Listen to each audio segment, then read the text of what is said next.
ठाणे महानगरपालिका परिक्षेत्रातील 9 प्रभाग समितींच्या हद्दीत अनेक ठिकाणी अनधिकृतपणे बेवारस वाहनं उभी करण्यात आलेली आहेत। या वाहनांचे मालक गेल्या अनेक महिन्यांपासून सदर वाहनांकडे फिरकतही नाहीत।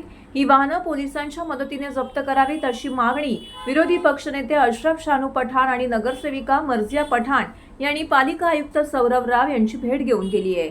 पक्षनेते अशरफ शानू पठाण आणि नगरसेविका मर्जिया पठाण यांनी ठाणे महानगरपालिका आयुक्तांना दिलेल्या निवेदनानुसार ठाणे महानगरपालिका परिक्षेत्रात अनेक ठिकाणी रस्त्याच्या कडेला भंगार जमा झालेली वाहनं उभी करण्यात आली आहेत। या वाहनांचे मालक आपल्या वाहनांकडे फिरकतही नाहीत। या बेवारस वाहनांमध्ये दुचाकी आणि चारचाकी वाहनांचा मोठ्या प्रमाणामध्ये समावेश आहे। ही वाहनं भंगार जमा असल्याने त्याच्या आजूबाजूला लोक कचरा फेकत आहेत। त्यामुळे जिथेही बेवारस वाहनं आहेत तिथे कचऱ्याचे ढीग लागत आहेत। परिणामी पावसाळ्यात साथीचे रोग पसरण्याची शक्यता निर्माण झाली आहे। ही वाहने रस्त्याच्या दुतर्फा असल्याने वाहतूक कोंडीलाही कारणीभूत ठरत आहेत।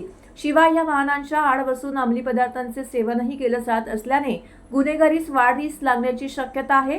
त्यामुळे ठाणे पोलीस आयुक्तांशी चर्चा करून विशेष मोहीम राबवून शहराच्या विविध भागांमध्ये एकाच जागेवरती 3 महिन्यांपेक्षा अधिक काळ उभी असलेली वाहनं जप्त करण्यात यावी अशी मागणी पठाण यांनी केली आहे। दरम्यान ही वाहनं उभी करून जाणाऱ्या वाहन मालकांचा शोध घेऊन पार्किंग दरानुसार दंड वसुली करावी। ही वाहने भंगारात विकावीत। या कारवाईसाठी ठाणे महानगरपालिकेला कोणतीही नवीन आर्थिक तरतूद करावी लागणार नाही। मात्र ठाणेकरांना वाहतूक कोंडी रोगराई यापासून मोकळा श्वास घेता येईल। या मोहिमेची सुरुवात दिवा मुंब्रा येथून करावी अशी मागणी शानू पठाण यांनी केली आहे।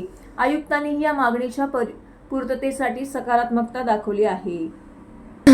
जेव्हा आम्ही फील्ड वर्क करत आहे तेव्हा अशी खूप व्हेकल्स आम्हाला बघायला भेटली होती की जे अबॅन्डन्ड आहे, कोणच बघायला येत नाही आणि अशी व्हेकल तिथे पडून एक कचऱ्याचं डम्पिंग स्पॉट झालेला आहे। कारण लोक तिथेच कचरा टाकतात व्हेकलच्या आतमध्ये। म्हणजे खूप ऑटो रिक्षाज, खूप ॲक्टिवाज, बाईक्स असंच अबॅन्डन्ड रस्त्यावर ठेवली आहे। मग त्यामुळे खूप डम्पिंग स्पॉट तिथे होऊन जातात आणि काही क्राईम पण होण्याची शक्यता आहे।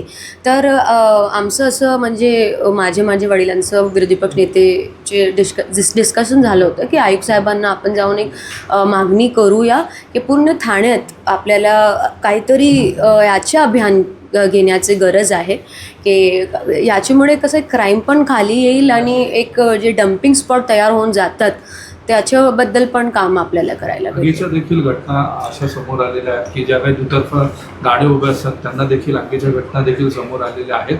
कशा पद्धतीने टप्प्याटप्प्याने आता ह्या सर्व गोष्टी आता आयुक्त साहेबांनी आम्हाला आश्वासन दिलं आहे की that they will work on it आणि म्हणजे प्रशासन याच्यात वर्क करणार आहे आणि बहुतेक ते लोक एक एजन्सी हायर करतात आणि पुढचे जे आहे आता I am very sure and I am very positive की पुढे म्हणजे कसा होणार आहे ते आता आपल्याला बघायला भेटेल। यावर वाहतूक विभागाची देखील महत्त्वाची भूमिका असते। डीसीपींशी काय याबाबत तुम्ही बोलणार आहात की पत्रव्यवहार वगैरे काय? ऑफकोर्स म्हणजे कसं आहे की why we had to come here, म्हणजे इकडे का यायला लागलं की आपण RTOकडे जाऊ तर RTOचाच आहे की TMCला महापालिकेला जाऊन बोलूया। महापालिकेला जेव्हा आपण म्हणजे जाऊन बोलतात तेव्हा RTOचे डिपार्टमेंट येतात, मग कोणाला तर ठेस निर्णय घ्यावा लागेल ना।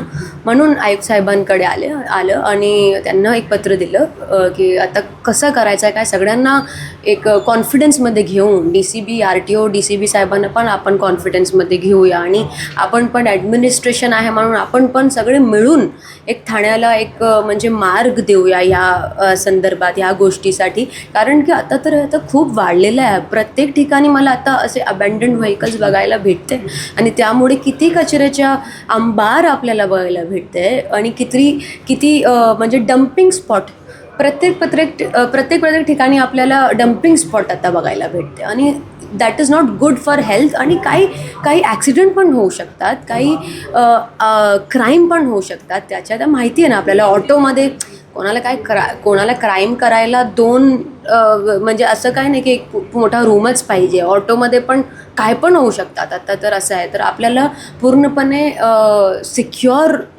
राहायची गरज आहे।